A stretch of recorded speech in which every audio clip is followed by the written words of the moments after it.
M4 TV news కి స్వాగతం. నేటి ముఖ్యాంశాలు. M4 టీవీ న్యూస్ ప్రేక్షకులకు నిజాయితీగా, నిర్భయంగా ఎప్పటికప్పుడు తాజా కబుర్లు, భక్తి గీతాలు m4tvnews.com వెబ్సైట్ యాప్లు ప్రచురితం, ప్రత్యేక ప్రసారం చేస్తుంది. వార్తలు, ప్రకటనల కోసం సంప్రదించవలసిన సెల్ ఫోన్ నెంబర్లు 9666665026 9014163335. ఓం శ్రీ గురుభ్యో నమః. అందరికీ నమస్కారం అండి. ఈరోజు మనం ఉత్తరాఖండ 16వ భాగం గురించి తెలుసుకుందాం. శుక్లాంబరధరం విష్ణుం శశివర్ణం చతుర్భుజం ప్రసన్నవదనం ధ్యాయేత్ సర్వవిఘ్నోపశాంతయే. గురుబ్రహ్మా గురుర్విష్ణు గురుర్దేవో మహేశ్వరః గురు సాక్షాత్ పరబ్రహ్మ తస్మై శ్రీ గురవే నమః. శ్రీరామ రామ రామేతి రమే రామ మనోరమే సహస్రనామ తత్తుల్యం శ్రీరామనామ వరాననే. శ్రీరామ జయ రామ జయ జయ రామ శ్రీరామ జయ రామ జయ జయ జయ జయ రామ.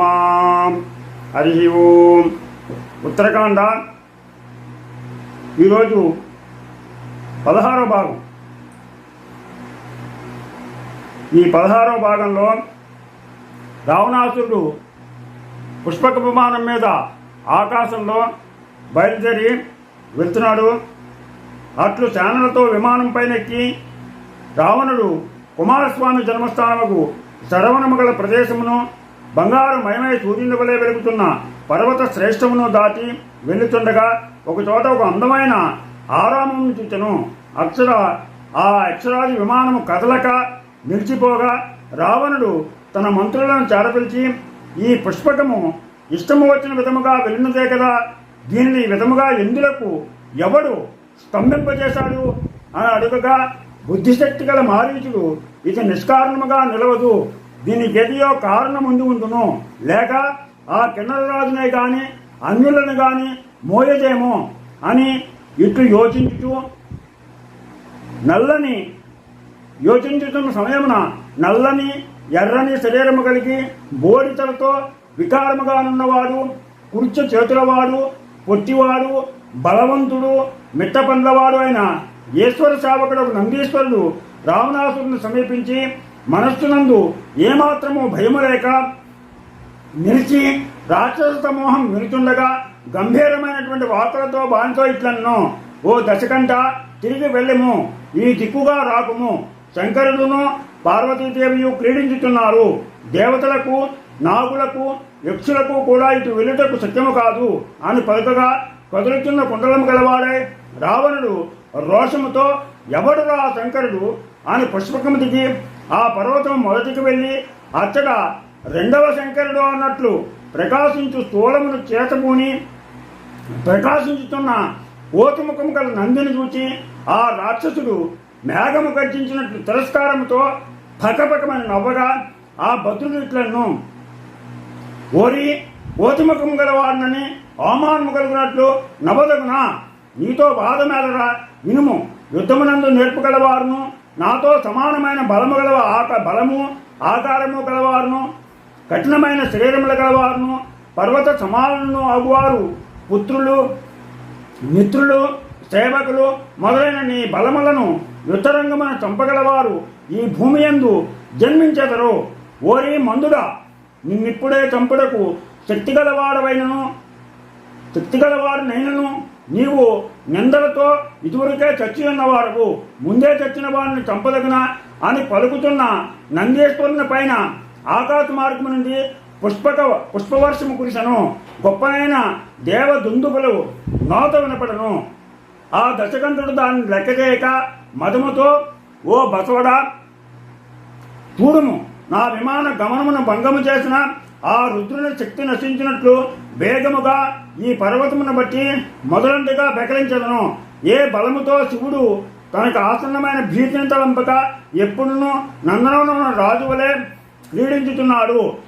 ఆ మహిమ ఏమియో చూచదును కాక అని రావణుడు ఆ పర్వతము చేతులతో పెరిగి ఆడించగా ఆ పర్వతము మొదలు నుండి శిఖరము వరకు అల్లల్లాడును. ఆశ్చర్యకరముగా అతడు ఆ కొండను బలముతో ఊచగా అందున్న ప్రమద గణములు వణికెను.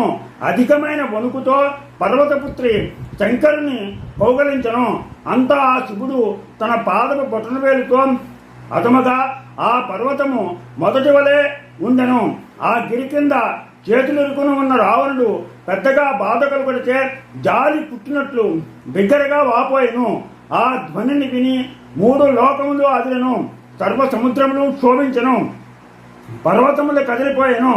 దేవతలు యక్ష సంగములు దిగులుతో బెదిరి ఇదేమి అని ఇంద్రునితో కూడా దేవతలు తమ స్థానం నుండి తొలగిరి. అతని మంత్రులు ప్రళయకాలమునప్పుడు పిడగుల ధ్వని ఏమో అని భ్రమించి భయపడిరి. రావణుడి ఏడ్చుతుండగా అతని మంత్రులందరినూ వాక్కులందు వినయము ప్రకటమగుతుండగా, ఓ రాజా, నీ వాహరుని నీవు ఆ హరుని, బర్గుని, ఉమేశుని, మహాదేవుని వేడుకొనము.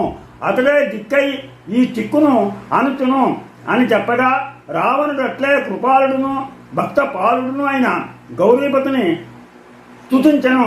ఈ విధముగా దశవదనుడు ఒక 1000 సంవత్సరములు ఏడవగా ఆ కైలాసాధిపతి అయిన శంకరుడు ఆ రాక్షసుని చేతులుడు వచ్చినట్లు చేసి ప్రేమ రసము కనిపింపజేయుచు, ఓ రాక్షస శ్రేష్ఠ, నీ యొక్క ధైర్యాత్యమునకు పరాక్రమమునకు పూర్ణమైన మధుమునందుచుని పర్వతముచే ఆక్రమింపబడిన వాడవై నీవి విధముగా సర్వ జగములను కల్లోలమగినట్లు చేయించే నీకు రావణుడు అను పేరు కలిగినట్లు చేసేదను. ఇక నుండి దేవతలు, నదులు, యక్షులు, భూమి యందు గల భూత జలములన్నయు జగతీ రావణుడవగు నిన్ను ఓ రాక్షసరాజా రావణుడు అని పిలిచెదరుగాక. ఇక ఎక్కడికి వెళ్ళదవో యథేచ్ఛగా నిశ్శంకముగా వెళ్ళము అని పలుకగా ఆ రాక్షసరాజు సంతోషముతో ఆ త్రిశూలధార్యకు శంకరునితో, ఓ ఆర్త శరణ్య, నీవు నా ఎడల ప్రీతిపాత్రుడవైనతో నేను ఒక్కటి వేడదను, దయతో ఇమ్ము. బ్రహ్మదేవతలు, నాగులు, దానవులు, గుహ్వకులు, యక్షులు, రాక్షసులు మొదలైన వారుల చేత చావు లేకుండా వరమిచ్చను. నేను యుద్ధమున అల్పులైనటువంటి మనుష్యులను లెక్క చేయను. ఇంకను ఆ విధాత దీర్ఘ ఆయువుని ఇచ్చను. ఆ బ్రహ్మ ఇచ్చిన ఆయువు కొంత నశించింది కాన నీవు దాన్ని తిరిగి పొందినట్లు గతింపుము. గొప్పదైన దయతో నీ మహనీయ శస్త్రమును గిరీశ నాకు దయచేయము అని అడుగగా ఆ దేవశ్రేష్ఠుడు 100 సూర్యుల వలె ప్రకాశించు చంద్రహాసమునిచ్చెను. అలా ఇచ్చి ఈ విధముగా తన ఖడ్గమునిచ్చి గడిచిన ఆయువును పూర్తిగా నిండించి ఆ శివుడు రాక్షసు